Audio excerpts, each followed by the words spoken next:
This shit's a mountain, okay? But yeah, that's the thing. So having BDD, I'm not even gonna say I have BDD, body dysmorphic disorder. If you didn't know, if you didn't catch my drift, I don't think I have that, but because I'm not a doctor and I can't diagnose myself, but I think I used to have that, and it's just a term anyway. But the thing about BDD is, well, it's all consuming. It takes over your life. Your image becomes everything. Why is our image everything? Shouldn't there be more important things than considering how other people think we appear to them visually? Well, maybe it's because visually how we are reflects something deeper.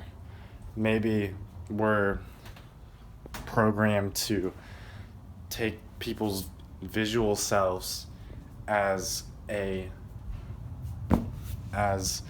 representative of their genetics. Like, they have good genetics, and that's why they look good.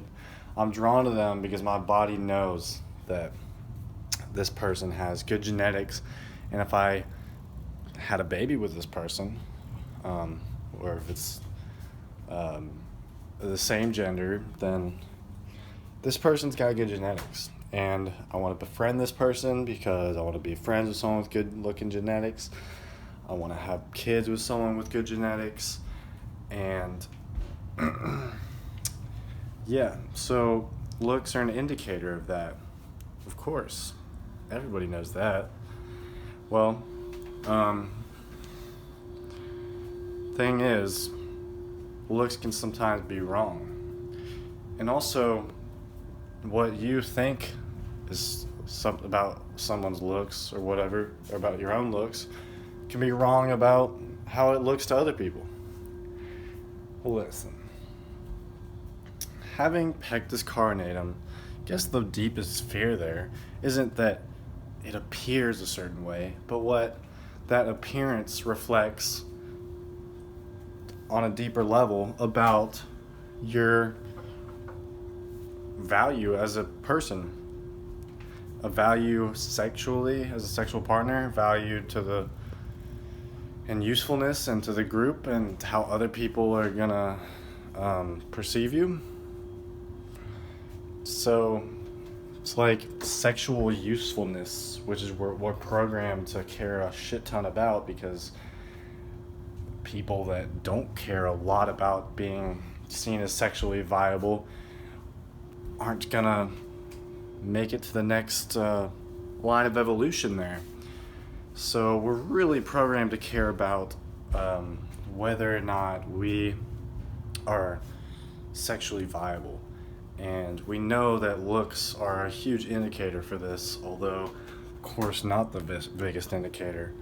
Like, well, I'm gonna go there.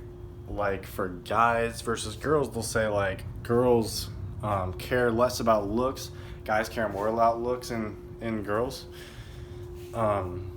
You know, and we can get into the reasons maybe, but I'd say I've heard in my experience, girls care more about confidence and in general, if we would talk like scientific terms, like dominance in the group, because a more dominant male has more access to resources, and is more protective of any child or the woman. So a more dominant guy is going to come across as more confident, and well, dominance and confidence, you know, they're kind of just related. What does confidence really mean? You know, that's like a big one, a big word that everyone knows they need, but what does it really mean? Is it just like a certain like look that you exude when you're confident, or is it like, does it represent a deeper truth within an individual? You know, can you really fake confidence? And then if you can fake it, then what's the utility of it for other people? So if you kind of look at all this stuff, you can kind of deduce that confidence kind of represents like dominance or ability to be dominant. And you know, this isn't the African safari here. We're not like all killing each other and shit, obviously, but we still have that written in our DNA to be dominant. I'm kind of like rambling and going in circles. I don't really know where I'm going with this, but practically speaking, if you act more confident and dominant as a male with Pectus Carinatum, then your sexual utility, your sexual viableness to girls, like girls are gonna still be attracted to you either way, because they care more, much more about dominance and confidence than looks. Looks may represent underlying genetic success, healthy genes and stuff. It may indicate that. It may be a good indicator of that. It's not perfect, but confidence and dominance also is an indicator of genes being good. And furthermore, it's a good representative of that individual being prosperous in the current situation that they're in. Like you take, you know, some real confident dude like, this is going to be a dumb example, but like Brad Pitt or something. He's all confident and stuff, you know, he's super good looking and he's just like confident in general. You put him in a situation where everybody is better looking than him, everybody is more successful than him at making movies, you know, he's a just shitty actor, and he's just like, everybody just happens to be better than him.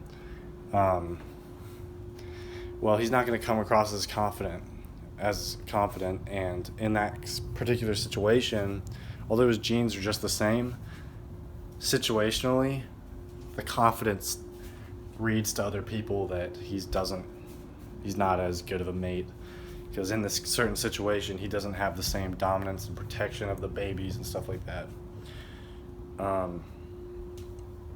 Yeah, I guess I'm gonna need to bring this back to Pectus Carinatum, because it's like a Pectus Carinatum channel and all. I'm gonna say that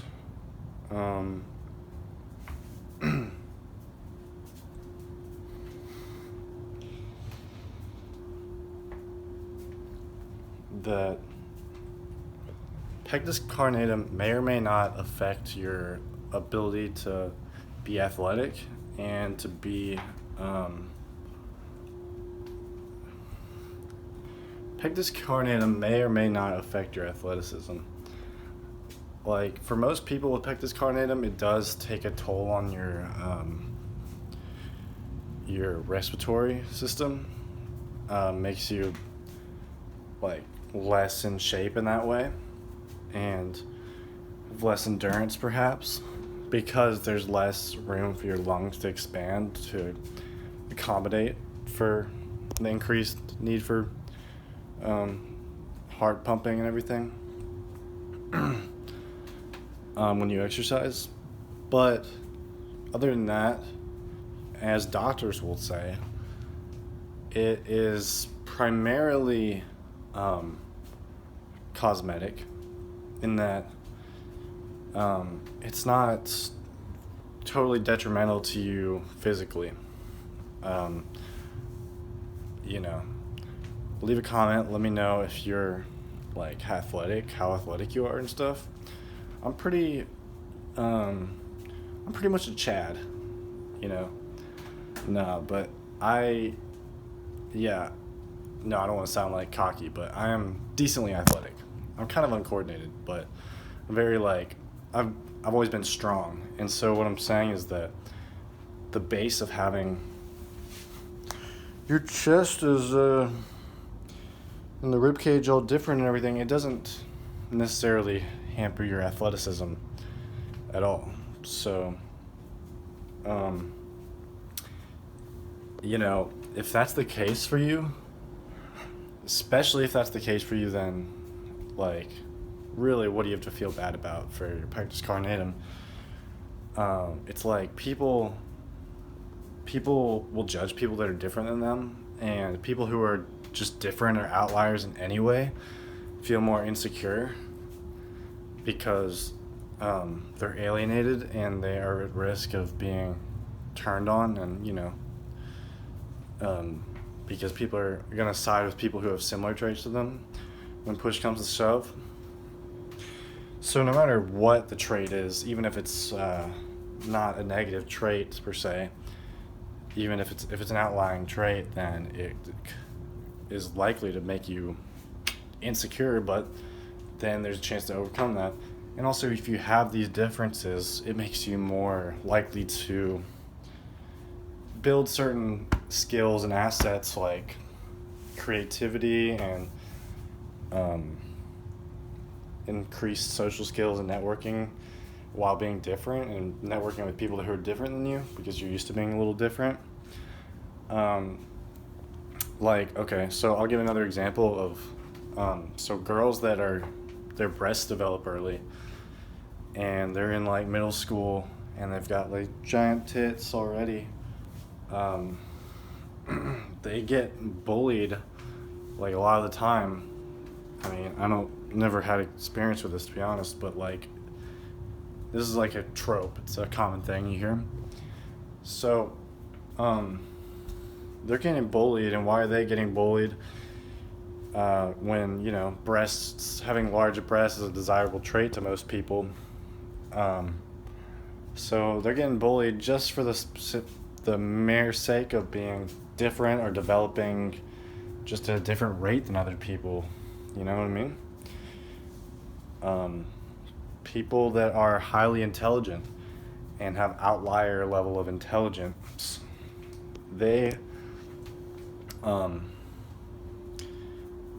they might have other developmental holdbacks, just because when you have one trait that's so good, you don't need to develop other traits necessarily. So maybe they didn't develop other skills because their intelligence compensated for everything else, like their athleticism, social skills and stuff, because they could always just brain their way through it, or maybe even work ethic and stuff. But beyond those things, in general, you would expect, like, if you have really high intelligence or some outlying thing like this, then it's all positive. But no, it just it's going to make you an outlier socially and make you more susceptible to insecurity and complexes and stuff like that. So